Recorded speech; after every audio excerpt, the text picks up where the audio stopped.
ce cours est dédié pour la fois schéma de Noam Avraham Ben Lea Rina Claudine. La question de Raphaël. D'où provient la musique quand on la compose, l'inspiration, d'où est-ce qu'elle vient, l'inspiration?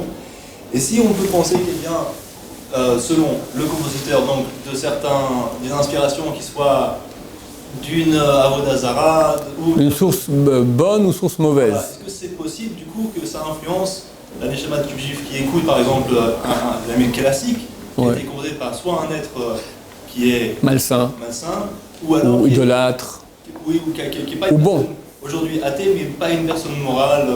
D'accord. Quelqu'un, et il a des erreurs bizarres dans la vie, il aime je sais pas trop quoi, et est-ce que nous, du coup, c'est une influence quand on écoute ça? Ok, il est écrit qu'on n'a pas le droit de regarder le visage d'un mécréant. Parce que ça a un impact. Tout a un impact. Chaque expression de la personne est une expression de son âme. Le visage exprime l'intériorité. Visage en hébreu se dit panim. On peut lire pnim. Pnim signifie intérieur. L'endroit où l'intérieur s'exprime, c'est pas dans le dos, c'est pas sur le coude, ni sur la main, c'est sur la face.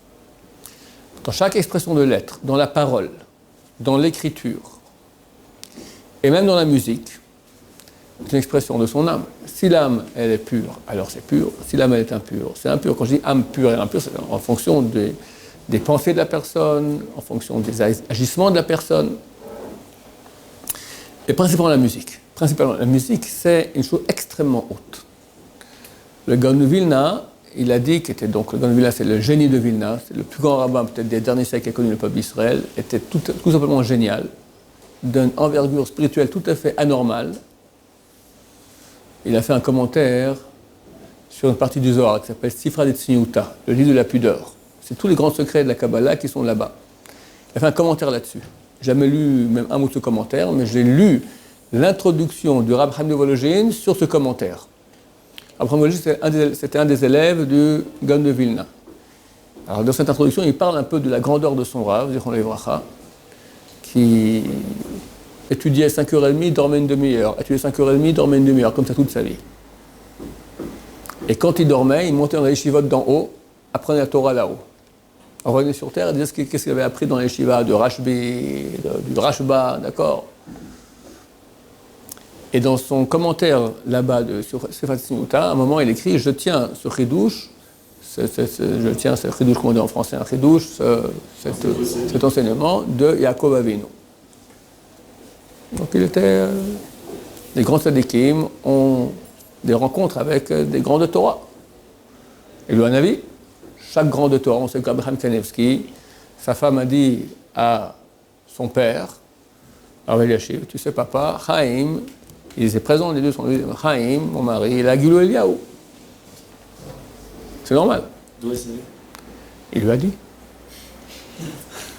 Alors Rav Eliashiv lui a dit, c'est vrai? Il n'a pas répondu. On ne répond pas. C'est des choses mais Eliaou, c'est plus facile. Eliaou, c'est plus facile à rencontrer. Il y en a qui reçoivent beaucoup plus. Tous les jours qui se dévalent ou... J'ignore. Le jour où ça m'arrive, je te raconterai. Pas de mal à la veille. C'est ça qu'on connaît, quoi. Alors, le Gaon de Vilna, il a dit que s'il n'avait pas eu la Torah, il aurait eu de la musique. Il n'y a aucune réalité dans le monde plus haute que la Torah. Dans toutes les réalités que nous connaissons, la réalité la plus haute qu'il puisse y avoir, qui est après Hachem, c'est la Torah. S'il n'y a pas eu la Torah, quelle est la réalité la plus haute qu'il y a après la Torah? La musique. C'est complètement spirituel. C'est pas, quand tu as un plaisir d'une musique, c'est pas un plaisir matériel. Tu manges une glace, tu fumes, tu fumes. Il fume, nous on fume pas, Baruch Hashem. D'accord? Tous les plaisirs sont matériels. Le plaisir, la jouissance spirituelle la plus haute qu'il puisse y avoir, au niveau spirituel, c'est même pas les beaux-arts, parce que les beaux-arts, c'est un support qui est matériel, c'est la musique. C'est vraiment éthéré, c'est pas une chose qui est matérielle. Donc c'est extrêmement haut. Dès lors, c'est clair que l'expression bonne ou mauvaise qu'on aura par ce biais, elle est extrêmement puissante, parce que ça touche l'âme directement. Je prends la poire d'un paysan qui a planté ce poirier, ce paysan, il est débauché. Bon, il y a peu de chances qu'il y ait beaucoup d'influence du paysan dans la poire. Je regarde du paysan, ça a déjà plus d'impact. Mais j'écoute la musique du paysan, c'est l'expression de son âme. Et il a une inspiration. Vu que lui, il est tordu, d'accord? Alors, il y aura une expression ici spirituelle, donc très puissante, mais en mal. Et ça nous influence? Évidemment. Le Rav Frida, il écrit qu'il faut faire attention de ne pas écouter la musique des mécréants. Il dit que ça fait faire Zera al-Batala. C'est une combine pour avoir une pollution nocturne. La pollution nocturne, c'est les forces du mal. La semence, c'est la force de vie. Le mal vit de la vie. Le mal, c'est la mort. La mort ne veut pas mourir, veut vivre. Alors il lui faut maintenant une source de vie. Comment? Elle amène des jeunes filles dans le rêve, et hop, on lui donne de la vie. Hachem Ishmor. Une des bonnes combines pour avoir ce genre de pollution, c'est écouter de la musique interdite pour les juifs avant d'aller dormir. Chanté par des femmes? Homme ou femme, peu importe. Mais quand la musique elle est mal, mais la personne elle est pas mal. C'est de quoi une musique mal d'une personne qui est pas mal? La personne c'est une personne normale. Elle a... Et il chante des cochonneries. Il chante des choses, Il y a quelqu'un qui chante des cochonneries, il est mal. L'expression de la bouche, on peut connaître quelqu'un d'après l'expression de ce qu'il dit. Quelqu'un qui parle de filles, quelqu'un qui parle de débauche, quelqu'un qui insulte, quelqu'un qui a des mots sales. C'est une expression de sa saleté. Bref, c'est que la voix. La Gemara, elle n'utilise pas, quand elle veut dire l'animal qui s'appelle C-O-C-H-O-N, elle dit d'avoir acher, une chose autre, même pas dire ce mot. C'est une propreté. C'est une propreté. Alors comment quelqu'un peut maintenant dire des insanités, des trucs sales et être propre? C'est impossible. C'est que lui-même, il est sale dedans. Même le rap, Là, c'est les paroles ou le son? Alors, bonne question. Les paroles, certainement. Le son aussi, absolument. Ah bon? Dans la musique, alors, je vais vous expliquer maintenant c'est quoi la musique. Pourquoi Hachem a créé la musique dans le monde? Qu'est-ce que c'est? Chaque chose sur Terre, elle a un but divin. Il n'y a pas de moyen d'expression, d'amour d'Hachem, de louange d'Hachem, de grandir Hachem plus grand que la musique. Dans le temple, au sacrifice, il y avait 150 lévi'im qui chantaient et jouaient. Le vrai but de la musique, c'est quelque chose qui transporte, c'est le contact avec Hachem. Parce que tu peux être en contact par son étude, par la prière, mais quand tu mets la musique, ça transporte l'âme.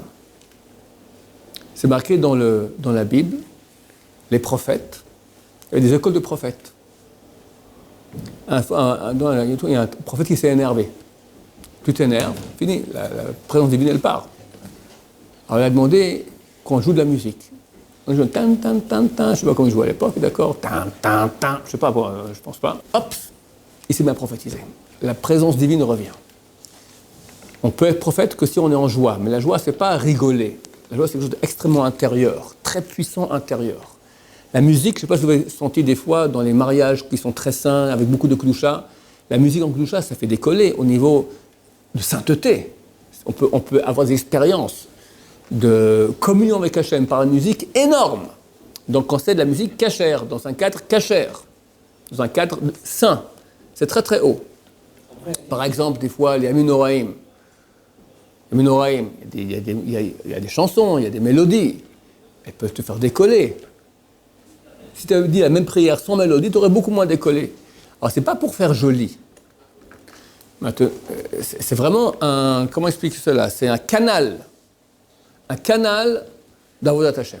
Maintenant, ce canal, Avodat Hashem maintenant, tant que Dieu il était là, est présent au temple, ok, alors on utilise maintenant le canal à bon escient. Tant Dieu il est absent, on est en galoute. Il est absent, donc la présence divine est en exil. Le canal y reste. Alors les gens perçoivent qu'il y a un truc de très haut là-dedans, mais ils ne savent pas vers quoi. Alors ils le mettent sur d'autres domaines, principalement les filles.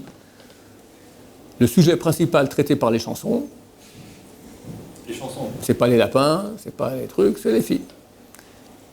Et là, Attends, alors, je voulais juste répondre à la question de Raphaël d'abord, sur le son.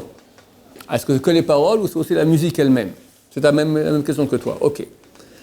Alors c'est clair, quand je parle d'expression, je ne parle pas que d'expression des mots, je parle aussi d'expression musicale. Et c'est évident que tu écouteras une belle musique classique, t'es influencé. Regarde, je pense que quelqu'un il a regardé maintenant la tête d'un mécréant, qui devient mécréant, forcément, mais ça le touche. Moi j'ai vu des gens, non ça touche, moi j'ai vu le Rabben Sion, des gens que j'ai amenés le voir, d'accord, et ils ne regardaient pas. Regardez pas. D'habitude. Oui. J'ai très bien vu. Parce que leur âme était très sensible. Sensible. Les gens qui ne sont pas sensibles. Alors, plus tu es pur, plus tu es sensible. Parce que ça ne suffit pas que quelqu'un... L'exemple de la nicotine. Moi, je ne fume pas depuis très longtemps, d'accord? Je suis super sensible à la fumée. Quelqu'un qui fume 20 cigarettes par jour, ça ne fait absolument rien. Je ne veux pas dire que ça ne fait rien. Ça fait. Mais il n'est pas sensible à cela. Mais ça fait. Il a des clipotes. Hein? Il a des clipotes, ils sont plus. Oui. Oui, il a trop. Mais ils ne sont plus. Mais ça ne fait plus rien ou ça fait? Non, ça fait. La Torah interdit de regarder le visage d'un rachat. Donc c'est certain que ça agit. Donc une musique. Attends, tu vas écouter maintenant du heavy hard metal rock. Ou du rap. Ou qu'est-ce qu'il y a encore maintenant à la mode? Moi, je ne sais plus de. Hein? Duo aussi trans. Là? La musique électronique, mais trans. Trans. De la Mais en trans. La trance. D'accord? Et la musique, elle nous touche. Tu pourras voir maintenant les musiques très rythmées. Tu prends un petit enfant de 2 ans, il se met à se dandiner. Ça active quoi? Ses fesses, son corps, d'accord? Pas sa neshama. Tu as des mélodies qui activent la neshama. Tu vois que quand les juifs étudient la Torah ou quand ils prient, ils bougent. Le Zohar, il dit, quand tu vois quelqu'un bouger, tu vois quelle partie bouge, c'est celle qui est active. T'en as un, c'est les fesses, t'en as un, c'est la tête. Alors tu vois où il est. Ces musiques-là, elles développent des courants très très puissants, c'est puissant la musique, de sensations, mais au niveau corporel. Maintenant, tu as des musiques qui vont développer chez toi des sensations très très hautes au niveau de la neshama. Tu en as qui sont à mi-chemin.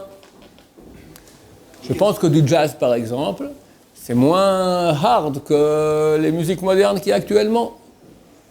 Musique classique, c'est bon, tu que Beethoven ou Mozart, c'est clair, bien que ce n'est pas des créations de Lévi'im, du temple, mais c'est pas interdit, c'est clair. Wagner, par exemple. C'est un gros aussi. Alors Wagner, c'est différent. Wagner, on n'écoute pas, parce que c'était la musique. D'abord, c'est un grand antisémite. C'est la musique de prédilection des nazis. D'accord. En Israël, on n'a pas le droit de jouer du Wagner, c'est interdit.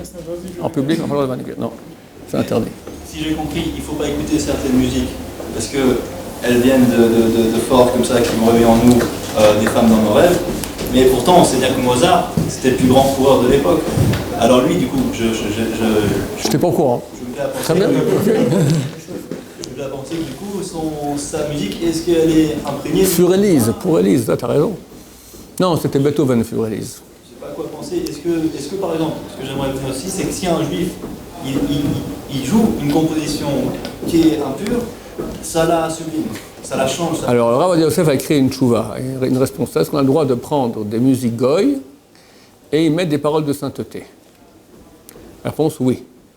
Donc, tu as très souvent dans la musique liturgique orientale, Kaltoum, ou Abdel Waheb, ou Farid. Alors, Ram Ovadia, il permet. Alors, tu as très souvent, moi je ne connais pas très bien, je connais un peu.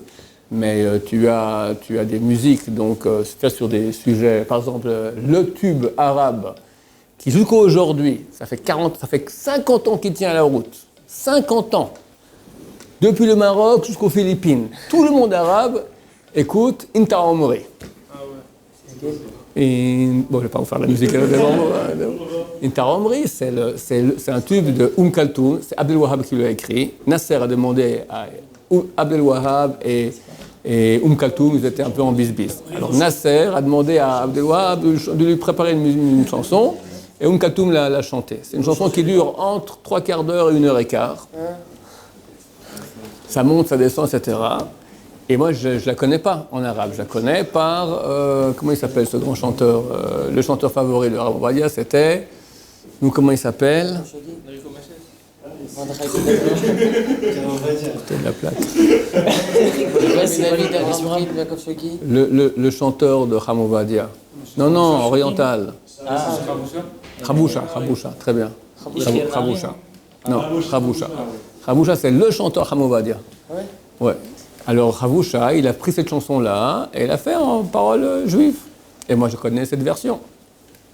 Quand on avait le séminaire à l'époque, on prenait des tubes goy avec des mots. Moi, je ne connaissais pas. Je connaissais que la version juive. Très, très belle. Par exemple, on avait une chanson qui s'appelle la Tchouva. Teshuva, Teshuva, je n'ai que toi. Un truc comme ça, hein. Un truc comme ça. Ou bien il y a une chanson qui est maintenant en hébreu, hein, il a fait ça.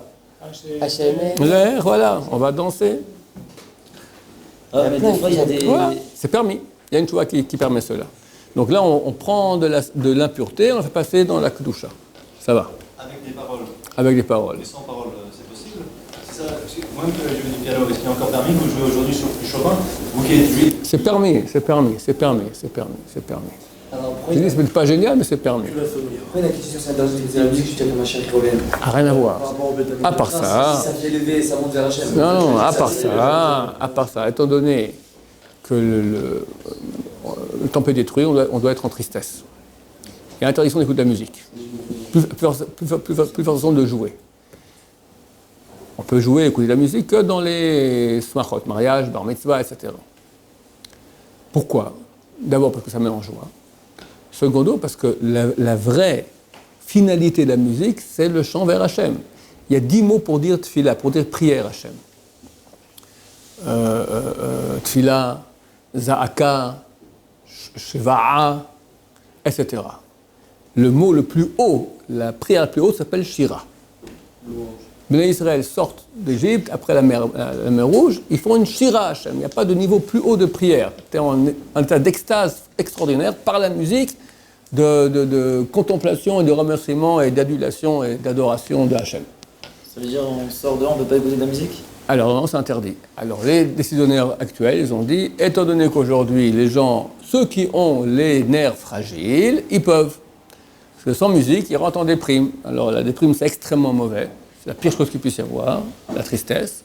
On pourrait être en joie, on écoute la musique. Quand vous serez plus âgé, vous pourrez commencer à écouter moins de musique, ça serait bien, ça vaut la peine.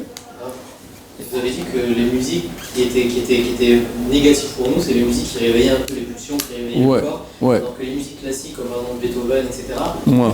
plus que ça touchait pas tellement le corps, ça allait.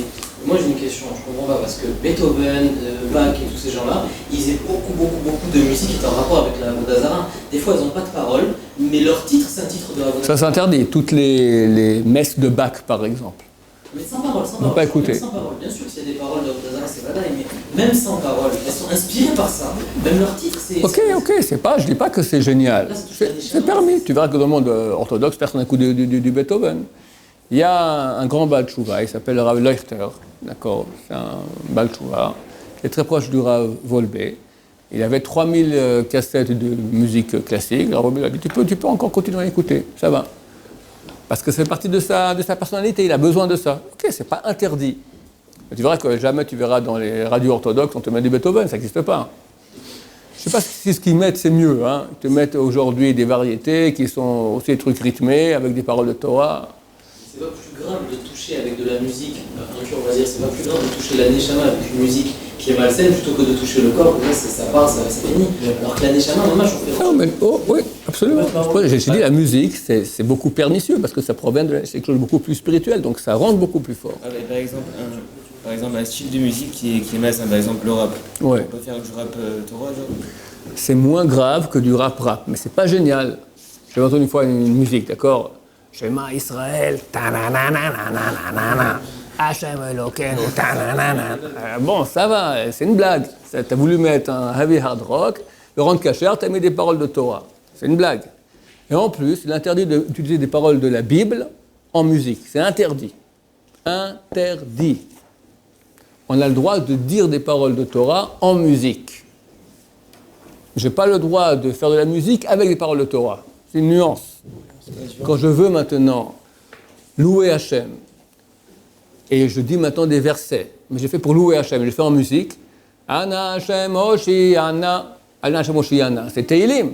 Comment je peux le dire en chantant? Je veux parce que je suis en train de chanter. Donc je suis en train de louer Hachem. Alors, je le fais maintenant avec une mélodie. Permis, conseillé. Quand j'ai envie de chanter, je suis dans la rue comme ça, j'ai envie de siffler un air. Et je prends un verset et hop, je chante le verset. On va dire que je suis un compositeur maintenant, et j'ai une belle musique, il me faut des paroles. Allez, je prends une parole qui va Va'avta lecha kamocha, et je rappelle Va'avta lecha kamocha. J'ai pas le droit, c'est interdit. C'est marqué dans la Gemara, la Torah se plaint à Dieu, tes enfants m'ont utilisé comme un violon. Ils jouent comme ça, ils me font sur un violon, c'est interdit. Vous comprenez la nuance? Hachem Melech, c'est un Teilim. Alors, si tu maintenant, tu dis toi, Hachem Melech, Hachem Allah, parce que tu es en extase et tu veux louer Hachem et tu es heureux de ça, mitzvah. Tu as envie de chanter, nanana, mais prends la parole goy, ça va pas parce que c'est impur, alors tu le fais maintenant en juif. C'est ce qu'il avait. Ouais, c'est interdit. le il. C'est ça, il y avait une chanson, je faisais Ouais, le il. Oui, interdit, ouais, interdit. Écoutez, j'ai pas dit. Mais chanter, interdit. Tu as compris. Non, mais je crois en plus.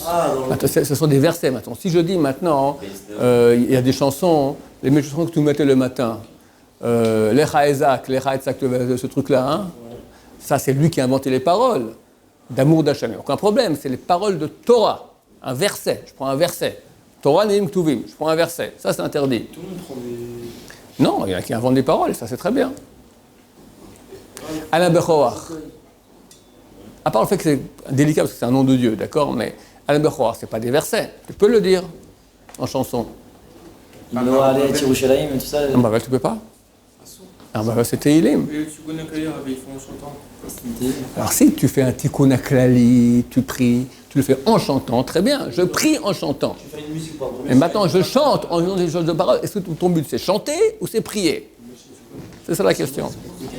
Si la musique elle nous rapproche tellement d'Hachem, pourquoi est-ce qu'il n'y a pas une insistance pour que tous les juifs du monde entier ils fassent de la musique qui se rapproche d'Hachem de cette manière-là?